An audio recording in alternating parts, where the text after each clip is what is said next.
अच्छा, अब revision revision वाला जो मामला है, ये बेसिकली आप कोई भी स्टेटमेंट, चाहे आपने स्टेटमेंट ऑफ विथहोल्डिंग टैक्स डाली है, आपने रिटर्न कोई फाइल किया है, आपने वेल्थ फाइल की है, सही, ये सब चीज़ें रिवाइज हो सकती हैं। सही। अब रिवाइज करने का अवेलेबिलिटी क्या है, सही, कि क्या क्या कब कैसे कैसे रिवाइज हो सकती है। आपको क्या चीज़ें देनी है रिवाइज करने के लिए, जो रिवाइज्ड ऑडिटेड अकाउंट्स हैं वो देने हैं। सही है, अगर कंपनी है तो, अगर कोई बिजनेस है तो। अगर नहीं भी है तब भी रीजन ऑफ रिवीजन हर हालत में देने। सही। आपको कमिश्नर से परमिशन लेनी है रिवीजन के लिए। सही। कमिश्नर से परमिशन कैसे लेंगे, उसकी एप्लीकेशन मौजूद है। सही। और वो परमिशन अटैच करनी है। और ये इस बात का ध्यान रखना है, टैक्सेबल इनकम जो है वो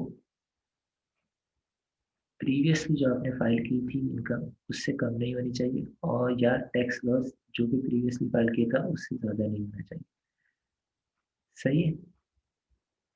तो इस चीज़ का बस आपको ध्यान रखना है।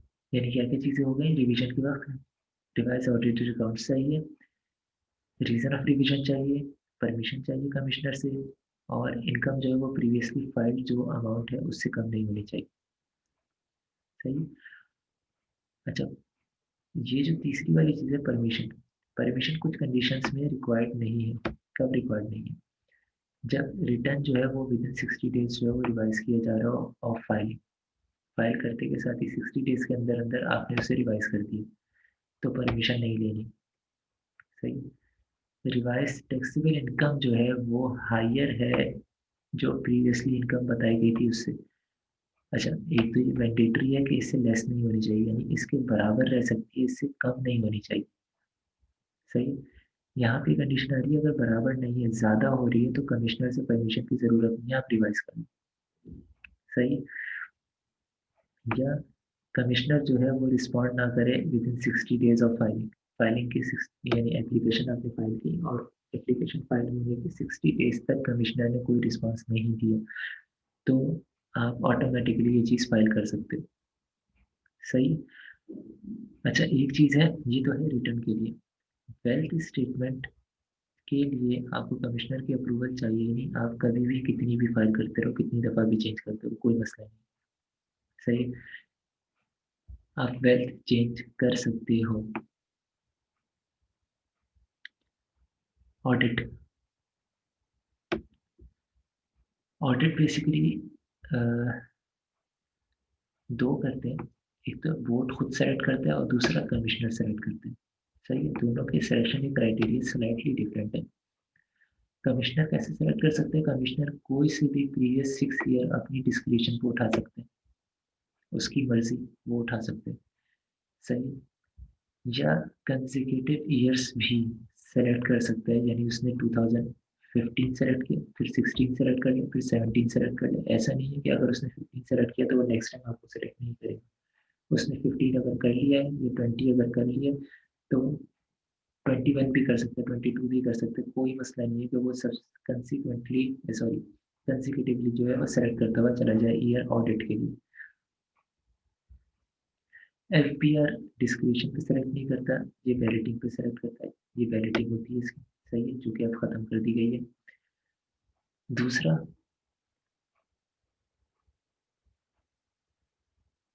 कमिश्नर और एफपीआर दोनों सेम ईयर भी एक साथ ऑडिट के लिए सेलेक्ट कर सकते हैं।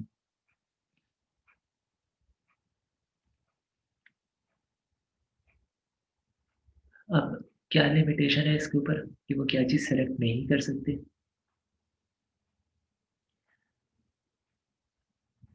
कमिश्नर जो है, सही है,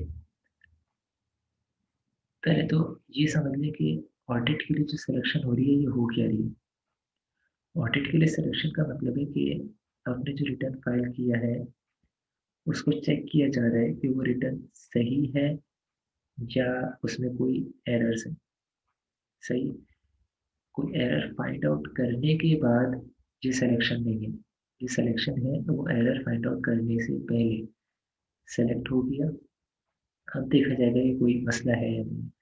मे बी पॉसिबल कोई मसला आया हो, उसके बाद ऑडिट सेलेक्ट हो गया, लेकिन ऑडिट सेलेक्ट होने का मतलब है कि वो अब आ रहे हैं मजीद जानने के लिए। सही, उनके पास ऑलरेडी कोई चीज़ नहीं है, वो सारी चीज़ें देखेंगे और मजीद चीज़ें जानेंगे। अब एक चीज़ है कि कमिश्नर को हमने बता दिया कि वो प्रीवियस 6 ईयर्स में से कोई सा भी ईयर सेलेक्ट कर सकते हैं, वो कंसेक्यूटिव ईयर्स भी सेलेक्ट कर सकते हैं। अब वो कौन सा ईयर सेलेक्ट नहीं कर सकता, उसके ऊपर एक एक तो एफपीआर पे ऐसी कोई रिस्ट्रिक्शन नहीं है। कमिश्नर की एक रिस्ट्रिक्शन आती है कि वो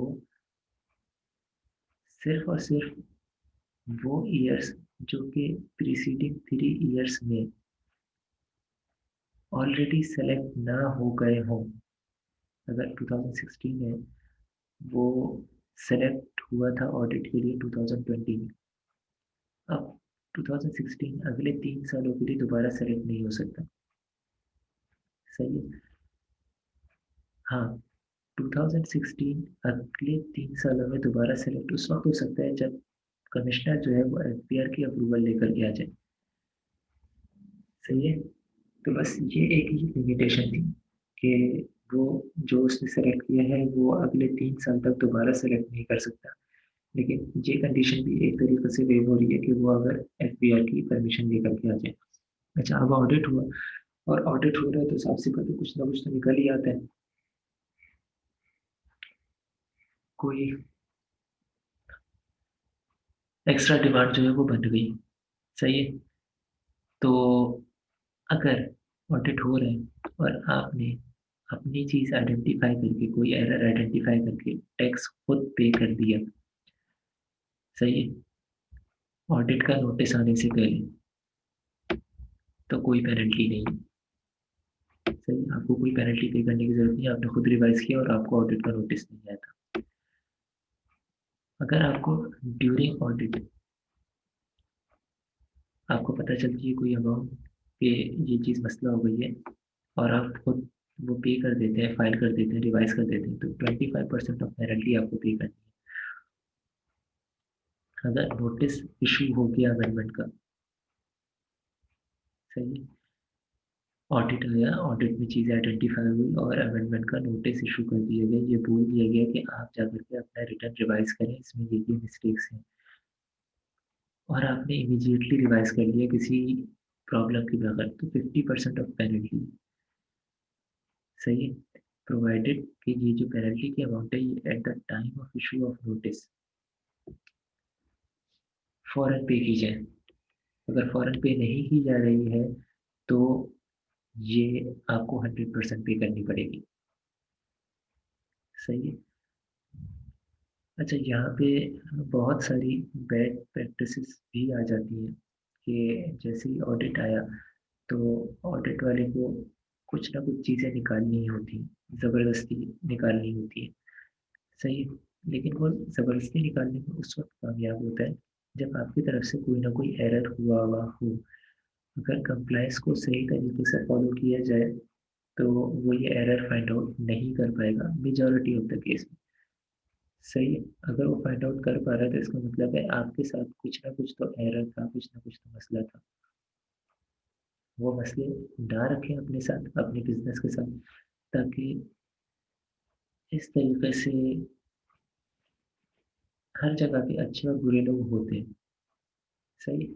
डिपार्टमेंट में भी कुछ बुरे लोग हैं तो उनको मौका ना मिले कि वो आपको एक्सप्लॉइट करें। सही। अपनी चीज़ें स्मूथ लाइन रखें, लॉस को फॉलो करते रहें। सही। और अगर कोई मिस्टेक भी हो तो वो जेन्युइन मिस्टेक होनी चाहिए। सही। अगर जेन्युइन मिस्टेक है और वो सामने पर्सन आइडेंटिफाई करके आपको बताता है तो आपको ज़रूरत नहीं है कि आप उसे उसकी फेवर में कुछ कर रहे हो। आपको जो उसने बताया उसे फुलफिल करो, उसे कंप्लीट करो और आगे पे कर लो। सही है। दूसरा, लॉस का आपको नॉलेज होना चाहिए, पेनल्टी और डिफॉल्ट सरचार्ज का नॉलेज होना चाहिए। अगर इसका नॉलेज है तो वो अननेसेसरी पेनल्टी नहीं लगा पाएगा सामने जो पर्सन। सही है। अगर कोई अननेसेसरी चीज़ हो रही होती है तो आपके पास कोर्स मौजूद है, आप वहाँ पे जा सकते हैं। या कुछ कंसल्टेंट भी ऐसे हैं जो आखिर आखिर तक चीज़ें लेकर के चलते हैं और आपको मैटर रिजॉल्व करके देते हैं, आप उनसे भी कॉन्टेक्ट कर सकते हो, मार्केट में ऐसे लोग मौजूद हैं। सही। तो नेक्स्ट जो होगा वो हम चलेंगे हाई रिस्क रिपोर्ट की तरफ, और जो रिमेनिंग चीज़ें हमारी रहती हैं वो सारी चीज़ें अब हम कवर कर रहे होंगे।